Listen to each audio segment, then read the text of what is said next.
Okay, so we are live. Welcome to this week's episode of Startup Weekly. This week we are joined by Matthew Johnson, who is the founder of Taskable. Taskable is a smart to-do list and productivity assistant that helps you get into your workflow. So Matthew, thank you very much for joining us. Yeah, thanks for having me. It's a pleasure, my man. So maybe can you just start off by giving us a brief introduction about yourself, and maybe that might naturally lead into Taskable and what you've built. Yeah, definitely. So I have kind of a story or a weird background, I suppose. My first real job was in state politics, and then quickly realized that wasn't for me. And then became a ski bum for a few years, and then decided it was time to get a real job. So moved down to the Bay Area and started working in a startup. Doing a bit of marketing type stuff, and then ended up moving to the UK to do a master's. Okay. When I finished that up, went and got a job and ended up staying in the UK for almost 7 years, where I found another startup with one of my a friend of mine, and then left there and then started another startup called Taskable with my good friend Tom, who's working with me at that prior startup. The sort of origin story for Taskable really is that Tom and I, we left the startup we were working at together about a year ago, or a little bit more than a year ago now, and went out into the world of freelancing, working at agencies. And we both found ourselves with the same headache. Every time I wanted to start working on something, I had to go into Slack to go find some information, where I would inevitably get distracted by a cat GIF or a video or someone sharing some other link or some new work that came in. And then, it would be a couple hours before I'd finally get all the information I needed. Then I'd go and try and work on that. And then I'd have to go into Gmail to go find some other information. And just, there's all these distractions throughout the day. And especially if you're freelancing or if you're a founder and your time is super valuable, and you need to be really focused and prioritize, like all this context switching across these multiple platforms is a huge headache. It pulls you out of your workflow. So that was the problem we're really addressing. How do you keep people from having to do all this context switching, having to sort of navigate across multiple platforms? How do you bring things all into one place so people are spending less time searching around, getting distracted, getting overwhelmed, and more time just doing deep focused work? So it's not about like 10xing your productivity necessarily, although maybe if that's the outcome, that's great. It's more just about how do you spend your time on the most value add stuff, as opposed to spending all this time sort of wasted doing your searches and getting distracted. Yeah, awesome. I think coming from like a technology background as well, it's very apparent, like when you begin to try to use, like when you're using stuff in your everyday life, that there are so many distractions, and like you said, context switching and trying to understand how you can get the most out of your time is something I think that it's almost like at the early stages, when maybe you're starting doing something in the online space, you maybe don't realize just how much time you're wasting. And then it's almost like the more you get into what you're building, you realize how unproductive you were before, and how much more productive you could be if you were utilizing your time better and being more efficient. So it sounds like that you're solving your own problem to an extent from your own kind of realizations, and beginning to put in place this tool to help others do the same. Yeah, absolutely. Yeah. And it's interesting. We did a bit of desk research when we were thinking about this idea. And, there's some studies that say on average, we spend a fifth of our time actually just searching for the internal documentation you need to do a task, so it's 20% of your time is actually like just completely wasted by just not having the right information when you need it. I actually think it's probably more than that. And I've seen some other studies that say, basically you get, 3 hours of actual productive time in your day, or less, or 2 hours or something like that.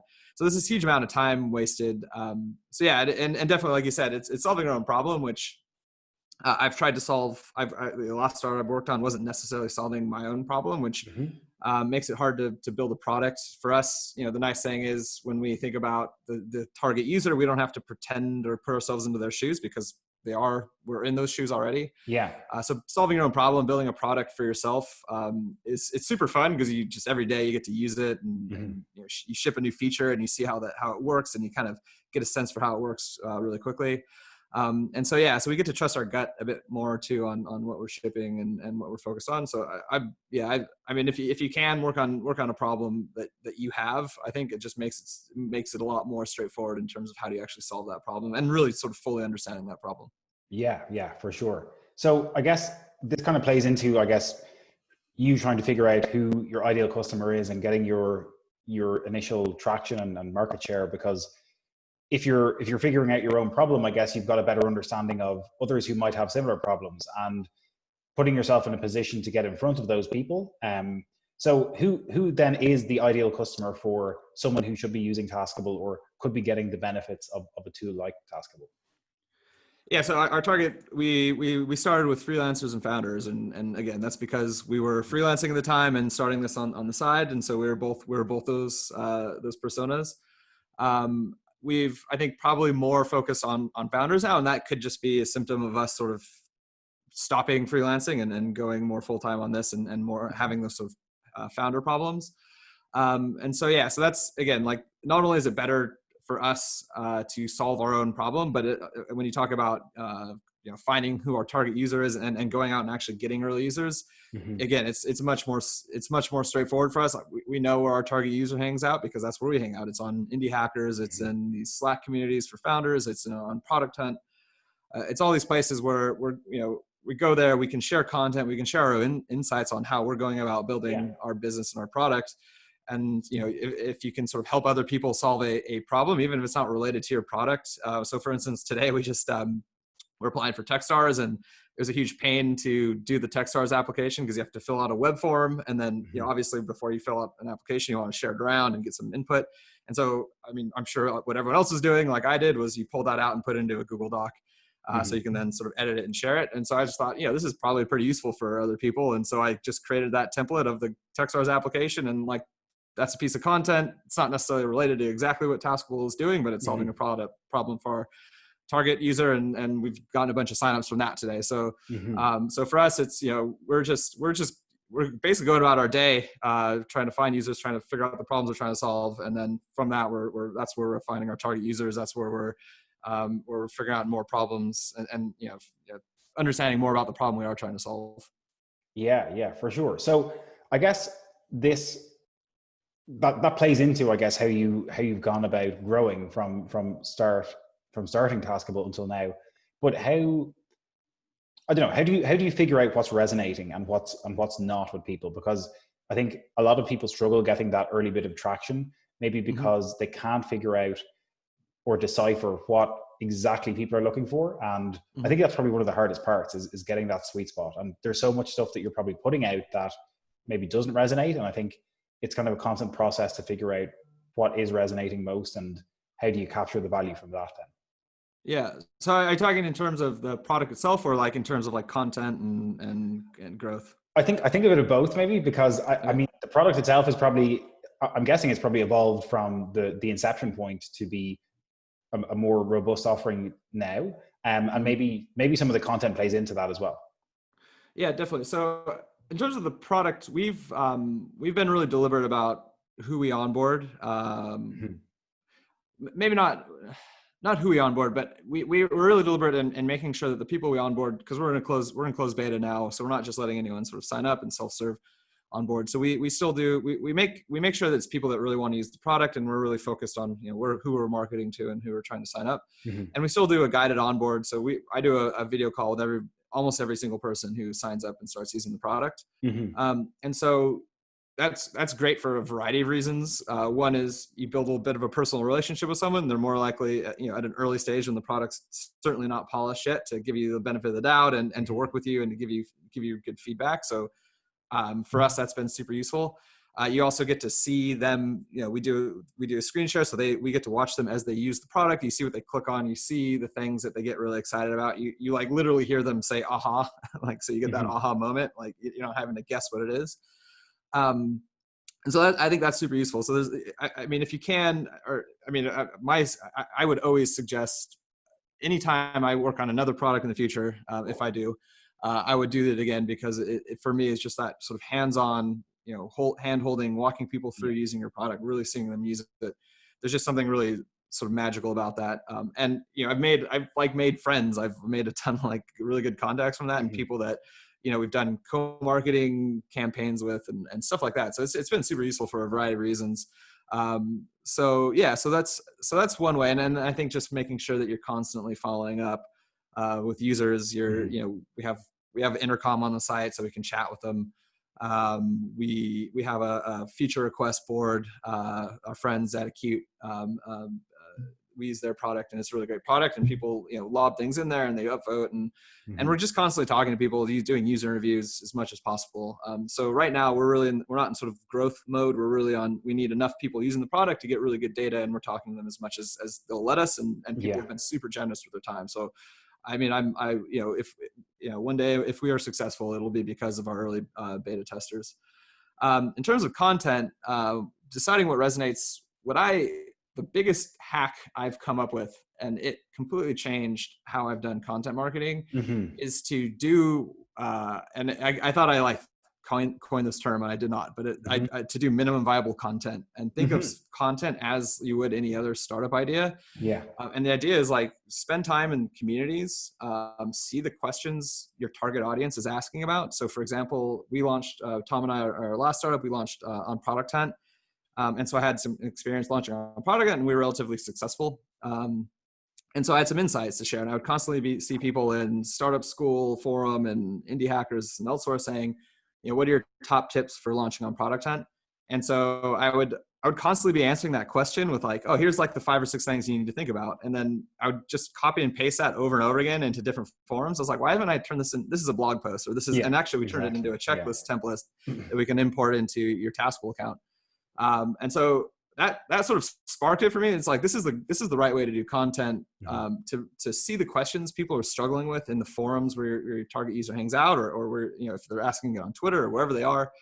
And then just starting with a bit of insight that you have, the 3 or 4 bullet points. And if that resonates, then turning that into something more comprehensive. So going back to that accelerator template that the Techstars application form, like after seeing the response I got today, I'm going to turn that into a database of accelerator form templates that our users can then access. So, it's a one-stop shop. You can see all the accelerators you can apply to, and then there's the template you can fill out, or the form you can fill out, and make it super easy. So just starting with like the smallest piece of content you can, see what resonates. If people are retweeting it or upvoting it or saying, thanks, this is really useful, then think, okay, what else can I do with this? If you post something and no one seems to care, and you try maybe a couple times and posting in different ways, and it doesn't resonate, then move on to the next thing. And I think just similar to any other sort of startup idea, or being super lean. Yeah. So that's for me like the biggest like unlock in terms of content, and it's been super useful for us. So I spent a lot less time just writing a blog post and hoping it'll be useful. And now I just I start with that, and it works really well for us.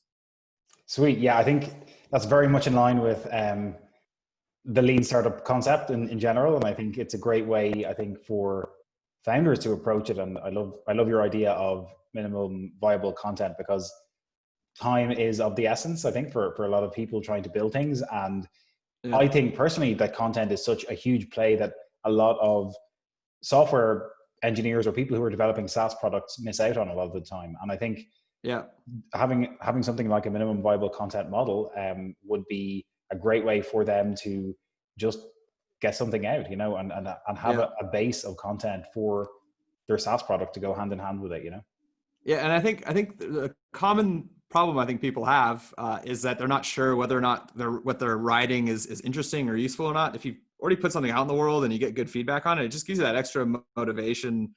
It's like what I am working on right now is useful, because same thing. It's the same thing with a startup. If you just sat in your basement for 6 months and started working on a product and you didn't have anyone give you any feedback on it, I have to imagine those 6 months. Yeah, those 6 months would be really brutal, because you're like, well, I'm going to ship this, and who knows if people are going to like it. But if you've put out that sort of minimum thing, and then you at least get that early feedback, you can have that. Not everyone's going to love it, but at least you get a little bit of that early motivation. Sweet. So from that minimum viable content, let's zoom all the way out to maybe the more larger trends going on in the productivity arena as a whole, maybe, and how that's looking for maybe entrepreneurs specifically, but maybe just productivity in general, because I think it is and you know this more than anyone, I'd say it's probably, there's quite a lot of opportunity there to help people be more productive, both online and offline, but you're obviously trying to help entrepreneurs and founders do that in the online space. So what do you see as maybe some of the bigger trends in the productivity space at the moment, and how are you trying to capitalize on some of that opportunity? Yeah, so I think, I mean, some of the most exciting stuff for me is just reducing any and all friction. I think, we're all looking at new ways of working, and who knows, are people going to always be working from home for the future? And actually, when we started working on Taskable, we sort of, me and Tom, like, outlined our, what does the future look like, and what are our sort of predictions for the future? Not that we're going to be right necessarily, but the things that we talked a lot about are people being more gig workers, so knowledge workers, not just being at one company, but working across 2 or 3 or 4, however many companies they work with. Similarly, more people being remote or working from home, or not necessarily co-located. Yeah. And so those are the things that we're thinking about. The 2 big things that we thought a lot about back in December. Didn't sort of foresee that the remote work or working from home would sort of accelerate this quickly, of course. But I think, people are looking at a lot of things that you used to be able to do quickly in the office, like tap on someone's shoulder and brainstorm, or just bumping into each other and having that serendipitous moment. That's all a new frontier, and I think probably the hardest thing to overcome in a sort of remote first or work from home or distributed environment. How do you create that culture and that serendipity and that sort of accidental overlap, where you sort of bump into each other and then something sparks out of that.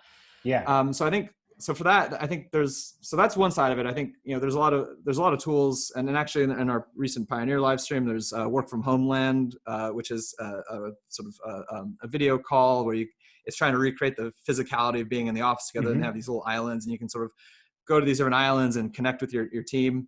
We use Tandem between me and my co-founder Tom, and what's nice about Tandem is for video call or audio call is that you can just click on talk now and you can be on a call in no time at all. And it's actually audio first. We barely ever do the video, so it's not like this sort of overwhelming, like I have to get on a Zoom and do my hair or whatever.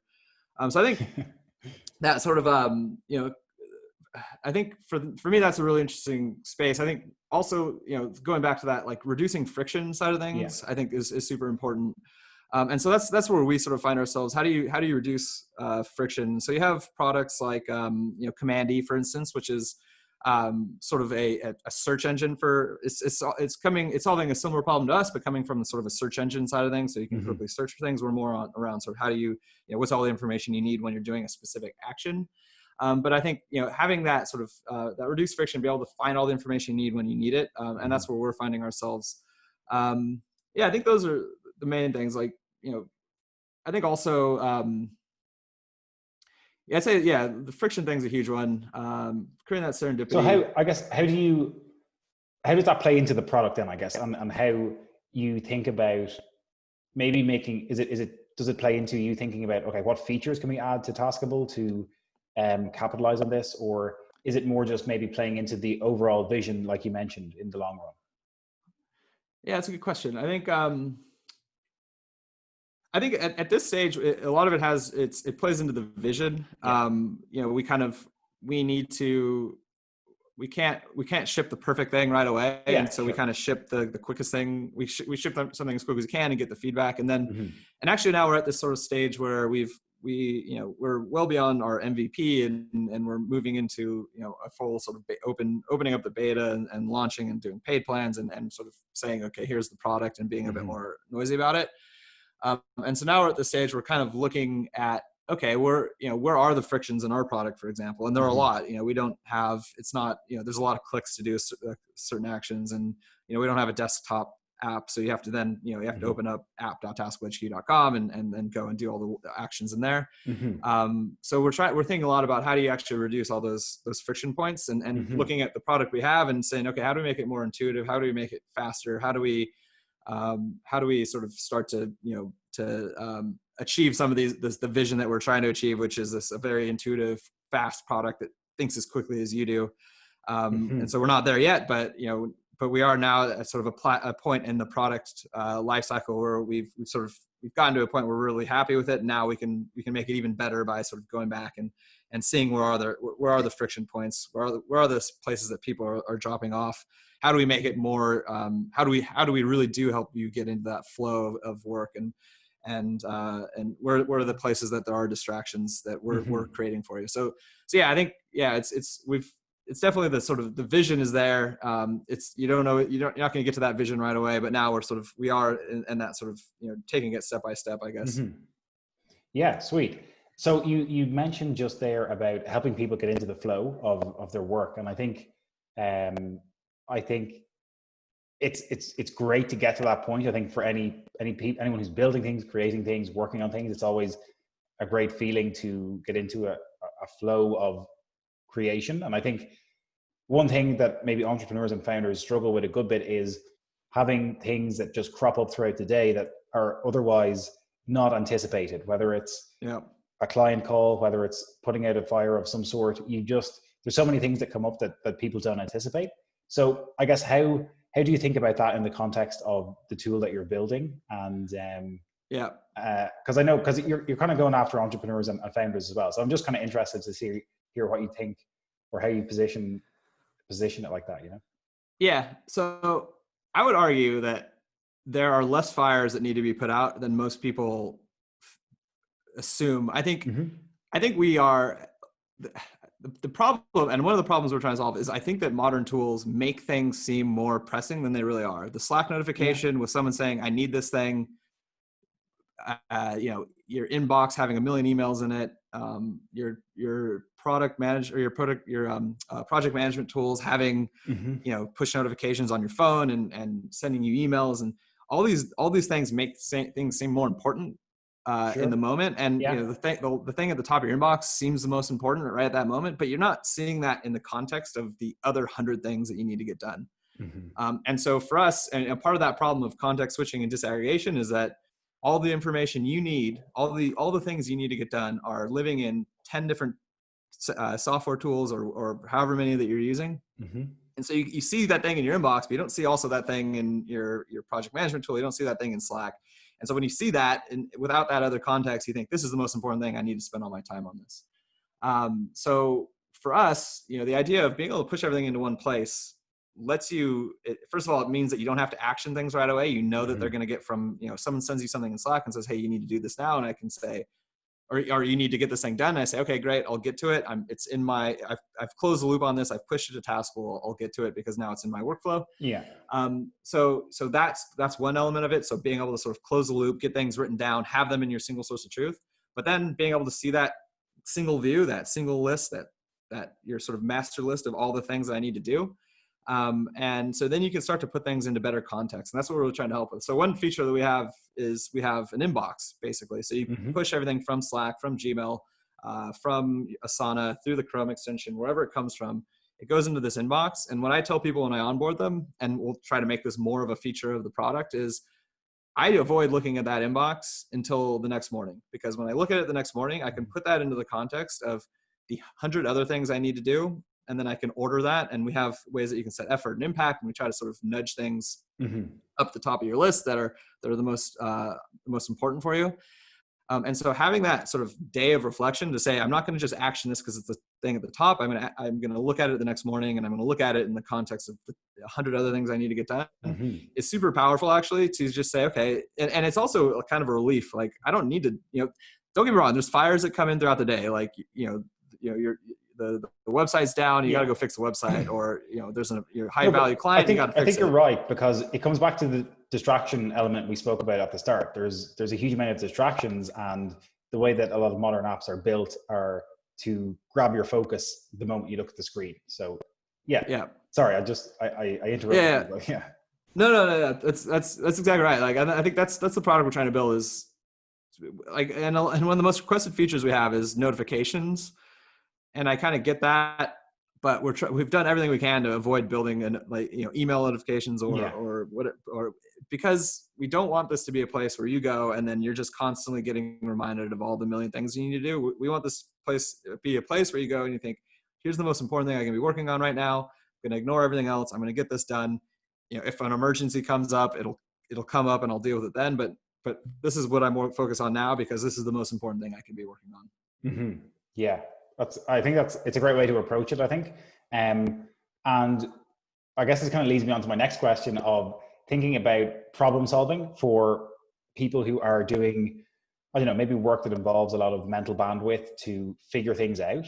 And I think a lot of the time that can take up, I don't know how to phrase this, but I think it's kind of similar to creative work in that it's hard to put a time box on things that are creative or require a lot of problem solving. And I guess, is that something you've thought about, and how does that, or how do you think about that in the context of like doing task lists, you know? Yeah, that's a good question.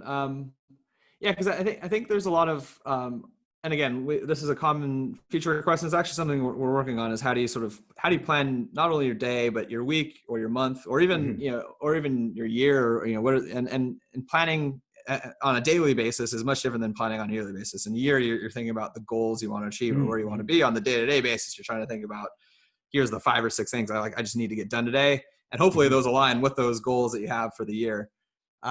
So we're thinking a lot about like, how do you plan and how do you actually, how do you allocate your time? But I think it's difficult to do for that reason. It's, certain things are, I just need to, I need to write this document and it's going to take me an hour.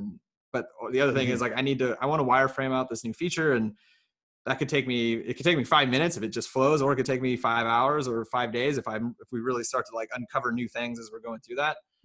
So that is a tough problem to solve. And I think we do have sort of this element of like, how do you sort of set the time and things like that. And it's something that's dynamic. It's not something that it changes constantly, as well as the priorities for that matter. So, something that wasn't a priority yesterday becomes a priority today because something else changed. So we are thinking a lot about that. It's a tough one to solve, and we don't have a good solution yet, if I'm honest, but it's certainly a problem that we're thinking about. How do you actually help people, in real time figure out, how much time do I have in the day to actually do this? And then also how much is this align with my goals, and how much does this impact sort of what we're trying to achieve? Yeah, totally. I think, and again, it's another thing that I think a lot of founders need to think about themselves, is like, there's so many timescales on which you can release new features for your product. And I think as you learn more about your customers, you're only going to be able to build out better solutions for them. And I think that's probably what's going to happen going forward. But I guess, how are you thinking about your growth phase now? I guess you're talking about going into a more wider release, and how do you think about growth and scaling now as you kind of go into this next phase?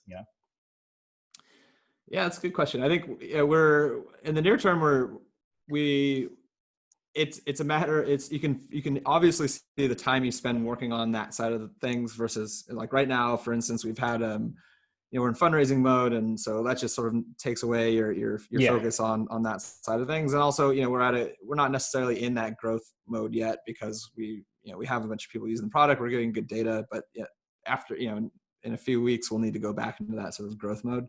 So I think it's a matter of spending that time and doing content and thinking of new ideas, and similarly to that sort of minimum viable content ideas that that could be on an individual piece of, this is a blog, is this interesting content to do, but also like experimenting with what we're working on. So for instance, we did a lot of blog posts and posting in forums, and then we played around with video a little bit, which did sort of resonate and worked really well. It's just a matter of like finding the time to actually do video, because it's a little bit more intense than just sitting down writing a blog post.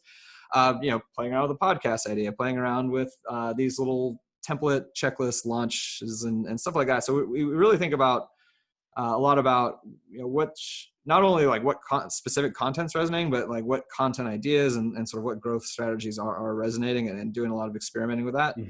And so, there's a lot of untapped space for more to go and be in more communities and sharing, and lots more content that we can create and share, but also like different ways of delivering that content. It's just a matter of finding, being able to make that more of a priority again, which hopefully we'll be able to do soon. In the longer term, it's definitely, we're definitely, there's adjacent markets that we would love to go into. Maybe this problem is, academics have this problem, or people in working in creative agencies or whoever it might be. So really thinking about, what's the next adjacent market if it's similar to this that we can start to solve this problem in, and then figuring out, what sort of content and which types of growth strategies work there. And then ultimately, there's sort of a B2B model down the line. We think so. Once we nail the product, and then sort of we think a little bit more about that, and maybe having a salesperson or something like that. Mm-hmm. Mm-hmm. Awesome. Yeah, I think it's an exciting inflection point where you are right now, I think, and you have identified a very good problem, I think, and you're going about solving it in a great way. So you also spoke earlier about your own transition, I guess, from doing kind of freelance stuff to the more entrepreneurial journey now. So I guess what do you like most about what you do yourself, and kind of what spurred that into motion, going and making that move? Yeah, so this is so Tom and I both are second-time founders, and we kind of we were working at a startup together that I was one of the founders of, and kind of left there and just had a few opportunities fall into place with some friends of mine who needed a bit of help on marketing and I got really and Tom similarly went and worked for a software agency, so we were really lucky just to sort of land on our feet. But that was, I think. I mean, like Tom and I think immediately we're like, we want to work on something else. And I'm sure like there's someone that said like, don't go out and find startup ideas. And we didn't necessarily do that. But we did get together every week for a beer and just talk about, problems we had and life in general. And, we had various ideas. I think we talked about, a product that made renting easier because we're both renters and like it's just a huge nightmare. And we talked about we talked about a sort of a robot lawyer type product where everyone, like for instance, I was signing these contracts as a freelancer. I didn't read the contract. Like I just signed it. Like, shouldn't I be reading this? Like, shouldn't someone have my back on this? So we thought about like a way that you can sort of upload that to an app and like have a lawyer read it, and in the future you can make that lawyer sort of a robot somehow. So we had these various ideas, but I think we love, him and I, like really, like, I think the primary thing is we loved working together, me and Tom, and we wanted, we enjoyed working in a startup environment, and and eventually we came across this big problem that we both had, and it just it made sense to press go on it, and we actually did spend, we probably had the idea in October of last year, and we spent a bunch of time talking about it ourselves, like, is this really the problem that we want to solve? Is this really the space we want to spend time in? And talking to prospective users. And really, like, we're very sort of thoughtful about that, rather than just jumping into the first thing that we thought of. And we thought of it in October, and then it wasn't until December 23rd that Tom wrote me a Slack message and said, okay, I'm writing code on this, like, let's do this. So yeah, it's sort of that, wanting to, we left that last startup a little bit earlier than we wanted to, because we still had a lot of work to do and we're enjoying working together. And so we just wanted to find a way to work together. And really the only way to do that would be to start something up ourselves. And we happened to both have the same huge headache. And it was something that resonated with every single person we talked to. So it kind of just all came together that way. Sweet. Yeah. I think it seemed like it was kind of a natural evolution from you guys working together and then resonating on a similar shared problem, and that was the kind of the lead into it all. So I have, sorry, go ahead. No, yeah, I was just gonna say, I mean, I feel that, of course, back in whenever that was, November or last year, you can't have predicted the like the world would be right now. But I would say that having worked together for those 2 years in a startup, across the desk from one another, getting into the office at 6 a.m. together and working all day, and like having that, like, we built I feel super fortunate that we had that time in an office together. And I think that is, when we're talking about earlier, that sort of, there's still that frontier of, how do you build that understanding of one another and camaraderie in a fully remote environment. So I feel like we're super lucky that we had all that time together and we started this, and we can, he's in Poland, I'm in California and we can still get on the phone and it's just, we understand each other really well. And so we're super fortunate for that. And I'm glad that we had that time. It'd be hard, I think, to start a company now without having had that time together. Yeah. A lot of people don't have that luxury, especially right now. Yeah, for sure. Yeah. So I do have to ask, so what is I guess, one of your biggest lessons learned over the experience of building Taskable so far? Yeah, that's a good question. I think, I mean, I could say as a founder, the biggest lesson is make sure that you are, you're very excited to go into business with the person you're going into Yeah. business with. And like always 100% have conviction on that partnership. In terms of Taskable specifically, yeah, that's a really good question. I think being resource constrained is this super useful tool. It Not forces you to be having, resourceful. yeah, like I think I feel like we've made really good decisions because we were working on this part time to start with. We didn't, we didn't raise, we haven't raised any money. We're, we don't have a team. It's just me and Tom. And I think I think having that has been a really good tool for us to be really focused on what we're trying to solve. And I would say that, there's a lot of competitors in our space and our companies that are starting up now who've already raised several million, pre-product, and, maybe that works for them. But I think for us in this, like being super resource constrained has been the most valuable thing for us because it's helped us focus. I don't know. That's kind of a cop-out answer because that's not really like a lesson I learned. It's more like, I don't know. But yeah, I mean, I You're think grateful. it put that. Well, you've been resourceful and you've done the best with what you've had. And I think that is a lesson, because I mean, I think Jeff Bezos is someone who speaks a lot about that as well. And from the early days of Amazon, he said that like, they just tried to be so resourceful. And I think founders have to be oftentimes, because if you're not raising money and you don't have funding, you have no other option but to be resourceful and be clever about the way you make decisions, Yeah. And I think, and that's also not to say that we aren't like super lucky and fortunate and privileged to, in a variety of other ways. But I think from a company standpoint, having that focus on, we can't just spend our way out of this. That specifically, I think is super valuable. And I think that's a good, you have to have that period of time in a company to really focus on that. Like, what's the core problem we're trying to solve, and not just starting to build something because you have to. Absolutely. So wrapping things up, Matt, final question. What is your number one productivity tip for anyone to implement in their daily life? Because being an expert, I think it would only be fair to ask you for that. Yeah, this is the easiest question to answer. It's to use Taskable. No. It's my 100% take breaks. Set a timer. If you like, I know, again, like I'm super lucky. I work heads down most of the day. I have a lot of calls and meetings, but I initially started using a Pomodoro technique timer, and you do 25-minute sprints and then 5 minutes. That was too short for me. I upped it to 52 minutes of work and then 17-minute breaks, because I read some scientific study that was like the right ratio. I've since gotten to 1 hour sprint, like time box, work sprints and then 15-minute breaks, which is, I'm going to go back to the 52-17. But for me, like working, having a timer, and then taking that break and getting up from my computer and like walking around or doing whatever, or even if you just want to go on Facebook or Twitter, do that. Like, I think the problem is if you don't take any breaks, you're constantly going to take those breaks anyway throughout the day. Yeah.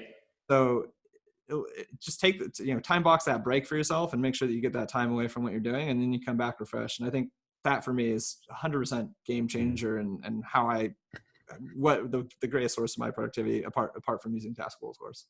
Amazing. Great tip. And I think a lot of people could definitely benefit from it, including myself. So look, if people want to check out Taskable, they can go to taskablehq.com. Is that correct? Yep. Sweet. Absolutely. And we're still in closed beta. So if you want to try it out, you can email me, matt@taskablehq.com, and we can set up a time, and we'll be opening up the beta. I'm going to say it publicly. It's going to be like November 3rd. So, so then you'll be able to serve on board. So I've said it publicly now. So it's actually going to happen. Yeah. You're committed to it now. Yeah. Absolutely. Cool. Well, Matt, look, thanks very much again for taking the time to chat. It's been a pleasure, and the best of luck with everything with the build for Taskable going forward. Awesome. Thank you very much for having me, Gordon. I really appreciate it. No worries, my man. Have a great rest of your day. Yeah, you too. Take it easy. Cheers.